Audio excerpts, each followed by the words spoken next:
지금부터 코로나19 온라인 브리핑을 시작하겠습니다. 코로나 방역 대응 추진 단장으로부터 설명이 있겠습니다. 예, 어제 우리 제주 지역 신규 확진자는 총 15명입니다. 내용적으로 보면 기존 확진자의 가족, 지인이 다수인 것으로 나타났습니다. 요약해드리면 12명은 제주 확진자의 접촉자로 이 중 8명은 확진자의 가족입니다. 그리고 2명은 격리 중에 확진된 분으로 확인되었습니다. 3명은 코로나19 유증상으로 검사를 받고 확진되었습니다. 이로써 도내 감염 경로 조사 중에 누적 인원으로 보면 22건이 되겠습니다. 이달 신규 확진자 91.9%가 제주도민입니다. 그에 따라서 우리 도는 취약시설 중심으로 핀셋 방역에 총력을 기울이고 있습니다. 세부적으로 말씀드리겠습니다. 지난 16일 하루 동안 총 1,108건의 코로나 진단검사가 진행되었고 이 중 15명이 추가로 확진 판정을 받았습니다. 17일 오전 11시 현재 누적 확진자 수는 총 886명으로 집계되고 있습니다. 특히 5월 신규 확진자 중에 73.3%에 해당하는 126명이 제주 지역 확진자와 접촉이 이루어지면서 감염된 것으로 확인되었습니다. 17일 오전 11시 현재 최근 일주일간 신규 확진자 수는 13.4명으로 기록되었습니다. 우리도 방역당국은 코로나19 확산세를 차단하기 위해서 집단 감염이 빈발하는 취약시설을 중심으로 핀셋 방역 조치를 실행하며 상황을 예의주시하고 있다는 말씀을 드립니다. 16일 신규 확진자 발생 현황 및 감염 경로에 대해서 조금 더 세부적으로 말씀드리겠습니다. 우선 모두에 말씀드렸지만 총괄적으로 보면 확진된 15명 중에 12명은 제주 지역 확진자, 이 중 8명은 가족 간 감염이고 2명은 대학 운동부 관련으로 확인되었습니다. 나머지 3명은 감염 경로를 현재 확인 중에 있다는 말씀을 드립니다. 신규 확진자 대부분은 감염 경로가 확인됐지만 유증상 상태에서 진단 검사를 받은 뒤 확진되는 사례도 추가로 생겨나고 있기 때문에 17일 오전 11시 현재 감염 경로를 파악 중인 건수는 총 22명으로 확인되었습니다. 제주 872번 확진자는 제주 861번 확진자의 접촉자입니다. 제주 873번 확진자는 증상이 있어서 진단검사를 받은 것으로 확인되었습니다. 감염 경로에 대해서는 역학조사가 이루어지고 있습니다. 제주 874, 875, 876, 877번 확진자는 제주 864번 확진자의 가족입니다. 이들은 현재 별다른 증상을 보이지 않는 것으로 확인되었고 제주의료원 음압병상으로 이송돼 격리 치료를 현재 받고 있습니다.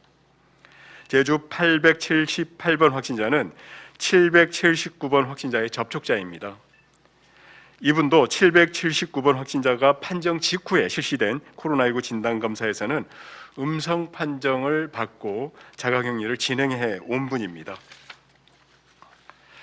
제주 879번 확진자는 881번 제주 879번 확진자와 881번 확진자는 제주 870번 확진자의 접촉자입니다. 제주 880번 확진자는 제주 865번, 866번, 867번 확진자의 가족입니다. 역시 15일 오후 가족들과 같이 받은 검사에서는 음성 판정을 받고 시설 격리를 진행해 왔습니다.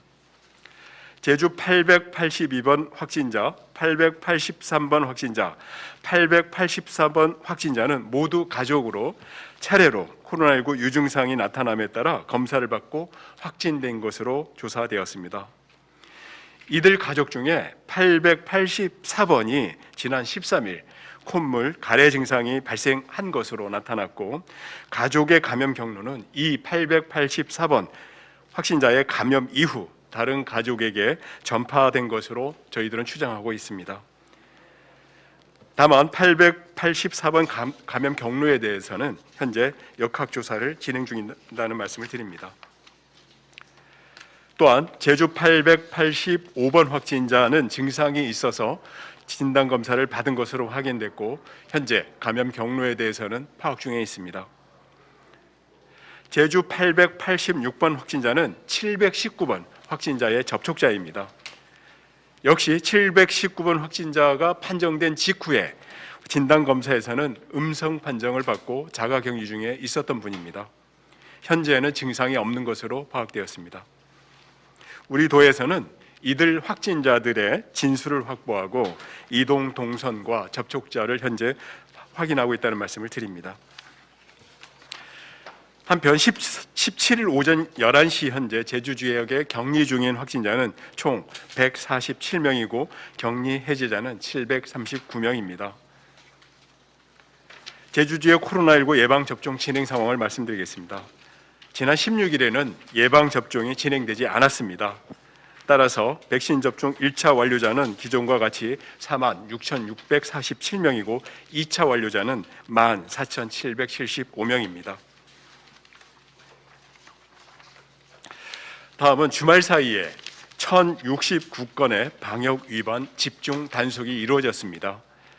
요약 말씀드리면 15일 233곳, 16일 836곳 취약시설을 집중 점검했고 과태료 등 행정처분은 4건이 있었습니다.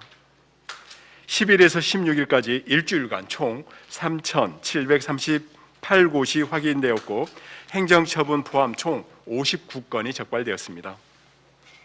우리 도는 주말인 지난 15일부터 16일까지 이틀간 총 1,069건의 방역 위반 집중 점검을 실시한 결과 4건의 과태료 등 행정처분과 8건의 행정지도 사항을 적발하였습니다. 주말에 많은 도민과 관광객들이 다중이용시설 등을 이용할 것으로 전망됨에 따라 우리 도에서는 가용 인력을 총동원해서 1,000곳 이상의 코로나19 취약시설을 점검했습니다. 과태료 등 행정처분 사항을 살펴보면 15일 PC방 집합 제한을 준수하지 않은 건이 1건, 그러니까 영업시간 미준수입니다. 1건. 실내 체육시설 음식물 섭취 위반 1건. 16일 노래 연습장 집합 제한 미준수건 1건. PC방 집합 제한 미준수건 1건 등 총 4건입니다. 행정지도 사항은 15일 식당, 카페, 테이블 간 거리 두기 미준수 2건,